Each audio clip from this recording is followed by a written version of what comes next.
자, 오늘은 연평해전과 천안함 사건 등으로 희생된 서해 수호 용사들을 기리기 위한 서해 수호의 날입니다. 오늘 10번째 기념식에 이재명 대표가 민주당 대표 취임 후 처음으로 참석해서 그 배경에 관심이 쏠리는데요. 이 대표 기념식 참석 전에 어떤 메시지를 내놨는지 들어보겠습니다.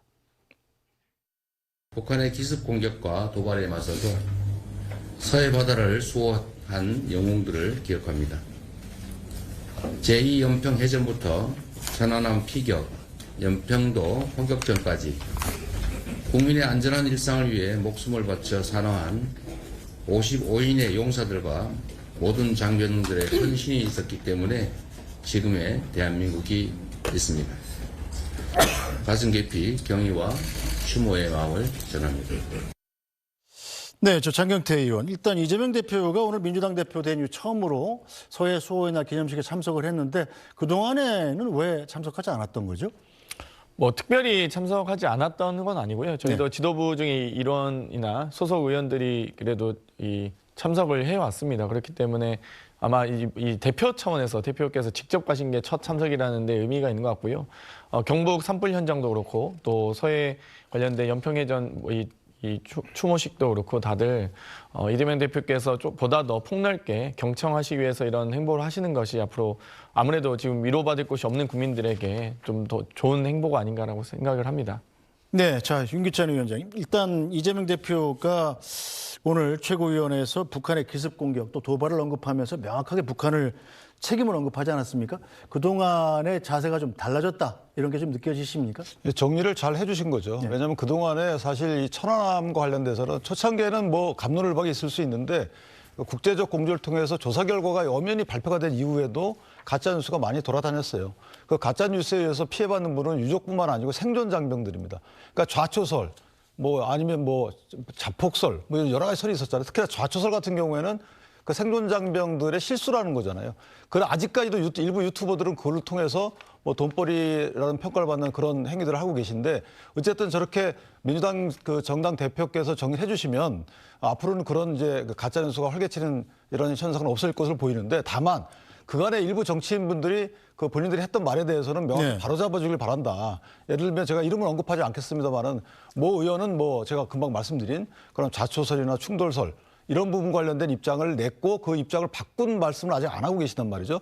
그에 대해서 분명히 말씀을 통해서 해 주셔야지만 생존 장병이 여러 가지 고통을 겪고 있는 가짜 뉴스가 더 이상 확산되지 않는다. 그러니까 최현일 그 함장도 그런 얘기를 했기 때문에 그 부분 아마 민주당에서 나머지는 정리해 주시길 바랍니다. 네, 자, 최선호 논설위원. 이런 일 때문이었을까요? 이재명 대표가 행사에 참석한다는 소식에 천안함 유족들이 현장에서 항의도 하고 또 이재명 대표한테 사과를 요구하는 일도 있었습니다. 예. 이제 유족들이 문제 삼는 게 이재명 대표 관련해서 이제 두 가지 지점입니다. 네. 그러니까 성남시장 재직하던 2014년 그때 이재명 대표 그 당시 성남시장이 그 천안함이 잠수함과 충돌했다는 연구 논문이 나왔다. 이런 기사를 공유하면서 이 천안함 그 음모론에 동조하는 거 아니냐 이런 의혹들이 그때 있었죠. 그리고 그 부분하고 그다음에 또 하나는 이제 한 또 10년 정도 지난 2023년이죠. 그때 민주당에서 혁신기구 위원장으로 이래경 사단법인 그 다른 백년 명예이사장. 이제 이분이 이제 천안함 자폭설 이런 부분에 좀 뭐랄까 일종의 의혹을 제기했던 그런 경력이 있습니다. 그래서 요 두 가지 문제에 대해서 명확하게 해명을 해라. 네. 그리고 와라. 이게 이제 지금 보고 계신 그 유족 측의 입장인 건데요. 그래서 보고 있는 것처럼 이 부분에 대한 사과를 하고 들어와라. 이런 형태의 항의가 있었습니다. 근데 오늘 저는 이제 이재명 대표가 서해 수호의 날 참석하기 전에 그 대전에서 있었던 최고위에서 했던 말 중에서 이제 주목되는 게 두 가지인데요. 하나는 그동안은 천안함 사건이라고 그랬어요. 네. 근데 오늘은 천안함 피격 사건이라고 표현을 했습니다. 그래서 그런 부분에 대해서 했군요. 0점 조정을 해서 뭐 일종의 이제 입장을 밝힌 것이고 또 하나는 이제 이 중국의 그 인위적인 구조물 있지 않습니까? 네. 서해에 설치하고 있는. 양식장이라고 그렇습니다. 주장하는. 이 부분에 대해서도 콕 찍어가지고 언급을 했어요. 이 부분에 대해서 서해가 지금 순환 중이다. 그리고 민주당은 모든 영토 주권 침해 행위를 단호히 반대하고 서해를 뭐 견고하게 지킬 거다. 이렇게 메시지를 냈거든요. 이게 이제 이재명 대표가 중도 보수라고까지 말했지 않습니까? 네. 그래서 이 이른바 약한 골이라고 할 수 있는 안보 이슈에 대해서 이재명 대표가 일종의 뭐 전체 대선까지 염두에 둔 네. 대선의 가능성까지 염두에 둔 행보, 영점 조정 뭐 이런 것들이 진행되고 있다. 이렇게 말할 수 있을 것 같습니다. 네, 맞습니까? 실제로 이재명 대표가 지금 산불 현장 그리고 이런 안보에 대한 입장 정리 이런 것들이 사실상의 대권 행보라고 보는 분들이 뭐 대부분이지 않습니까?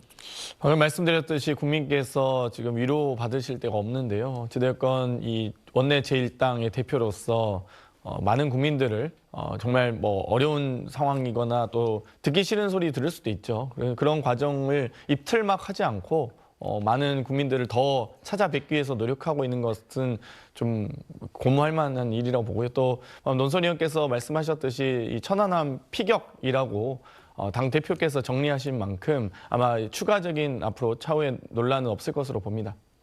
네, 자 윤기찬 부위원장 보시기는 어떻습니까? 국민의힘에서는 지금 윤석열 대통령에 대한 헌법재판소 최종 선고가 나지 않은 상황에서 사실은 잠룡이라 부르는 분들도 아무런 일도 뭐 할 수가 없는 상황인데 이재명 대표 혼자 이렇게 대권 행보를 보이는 것에 대해서 약간 좀 불편할 수도 있을 것 같은데요. 근데 뭐 일단 정당은 정권 획득이 존재 이유기 때문에 이재명 대표께서 본인이 혹시나 있을 뭐 조기 대선이 있게 되면 그 조기 대선에서 국민의 마음을 얻기 위해서 행보하는 것은 저는 뭐 당연한 거라고 봅니다.